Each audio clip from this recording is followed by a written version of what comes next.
Hi there, in this video we're going to introduce intervals visually, and we'll restrict our attention in this video to two types of intervals. They'll be seconds and thirds. So we'll start with the seconds and we'll just talk about what exactly a second type interval looks like. Now, to start with, there are two types of seconds. There's a minor second and a major second. So we'll start with the minor second. Let's just say I play any note on the neck of the guitar, doesn't matter where it is, what it is. If I play that note as well as a note, a fret or a half step above, the distance between those two notes is a minor second. So again, anywhere I start, I get a minor second interval. You can hear that they sound quite dark. That's part of the minor tonality that we're talking about.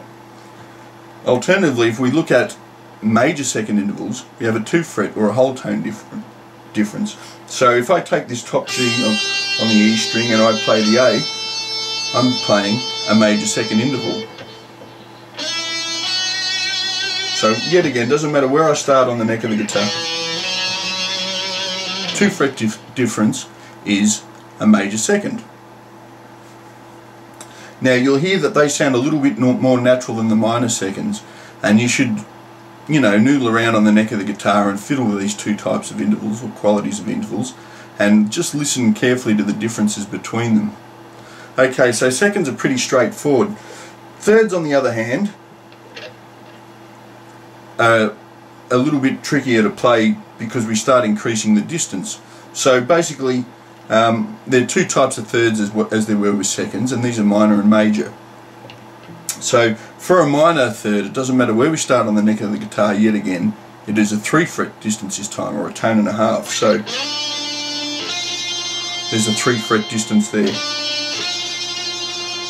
And once again, it has that minor type of tonality, which I'll also discuss in a little while as well. Okay, so yet again, doesn't matter where I start, 3 fret distance is a minor second, a minor third. Okay, similarly, if I wanted to play a major third, I'm now looking at a 4 fret distance. Okay, so suddenly you can see that there's a little bit of a stretch required, and it follows that subsequent intervals, which we'll look in other videos, will increase that distance. Given that in mind, and also the fact that we want to consider intervals in relation to chords and things like that, it becomes advantageous to start looking at them on adjacent strings. Okay, so for minor thirds, let's just say I play this D here on the 5th string. If I go up to the next string and play 2 frets below, that is also a minor third interval.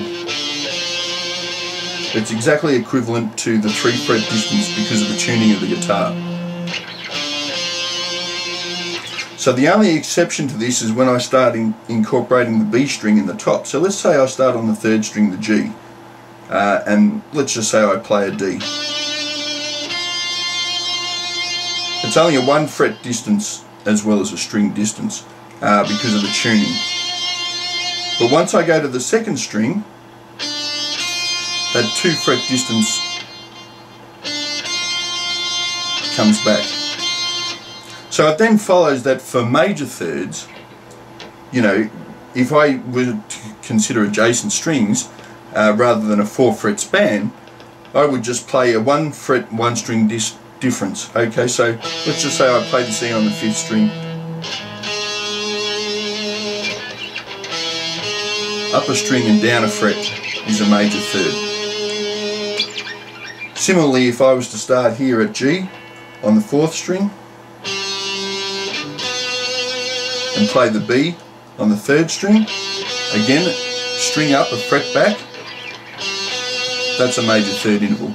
Yet again, the only difference is when we have the B string in the top voice, that it's actually a string up and same fret. Okay, so let's just say that I'm playing this C here at the 5th fret of the G string, and then I go up to the 5th fret of the 2nd string,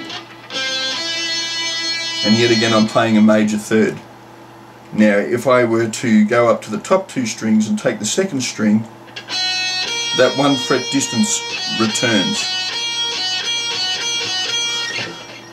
So when it comes to playing these intervals, you should listen to them closely, listen to the qualities that they have, listen to whether they're dark or light, whether they sound natural or whatever. Really get a feel for how they sound and be able to recognise them. So just practice with them. Now I'll close this video just by giving a little bit of a motivating example for chord theory, and this is where we'll look at the thirds in a little bit more detail. Because we're going to be talking in relation to chords, we'll restrict our attention to the thirds which are on adjacent strings. Now let's just say I decide to keep things simple and play in the key of C. Now we should recall that the key of C has no sharps or flats. Every note is natural, so it's spelled C, D, E, F, G, A, B, and then back to C. Okay, so let's start at the bottom string, and let's say that I decide to play the key of C's fifth, which is G. Now, if I were to go a third from G, I would have G, A, B. Okay, so I'm now looking for a third, which is B. Now, from what we've just learned, we can see that that is a major third interval. So that tells us a little bit about the quality of what sort of G chord we're going to have in the key of C. It tells us that it's going to be a major type chord because it has a major third interval. Similarly, if I go to the root C on the fifth string at the third fret, C, D, E. Alright, so I'm looking for an E on the fourth string. Yet again, I'm playing a major third interval, which is no surprise because I'm playing in the key of C major. So that tells me that in the key of C major, the C chord will be of a major type. Next, let's go to the fourth string, and we'll just play across the strings for now in this region of the neck. So sticking to the third fret, on the fourth string I'm playing an F. Okay, what have we got in the key of C? F, G, A. So I'm looking for an A. So here's F and here's A. Yet again, I'm playing a major third interval.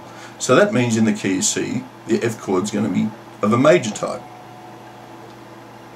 Now if I go up to the third string, the G, and let's just say I decide to play A. Now, in the key of C, we have A, B, C. So A's third is going to be C. So we'll fret the A at the second fret again, and then on the second string we'll play the C. Now from what we've discussed so far, we can recognise that as being a minor third interval. So that tells us that in the key of C, A is going to be a minor type chord. Similarly, if I play for B and I move up to the fourth fret on the very same string, B, C, D. So I play a D on the second string. From the shapes that we've learnt, we can see that that's also a minor third interval. In other words, the chord's going to be of a minor type as well. Finally, if we go up to the second string and play the third fret, I'm playing a D. Now in the key of C we have D, E, F, so D's third is going to be F. And we can recognise that as being a minor third interval. In other words, in the key of C, the D chord is of a minor type. Finally, we'll just shift that shape up 2 frets to E, E, F and G. So on the top string we look for a G, and again we're playing a minor type interval. So the E chord in the key of C will be of a minor type. So just to recap, we've got G, this is playing the key of C in thirds. So we've got G, which is a major third, C, which is a major third, F, which is a major third, A, which is a minor third, B, which is a minor third, D, which is a minor third, and E, which is a minor third. So the chords will become more complete once we start adding things like fifths and sevenths, and I'll do that in subsequent videos just for continuity so that you can see the chords develop. But this is where the names of intervals in terms of qualities becomes important. Minor thirds lead to minor type chords and scales. Major thirds lead to major type chords and scales.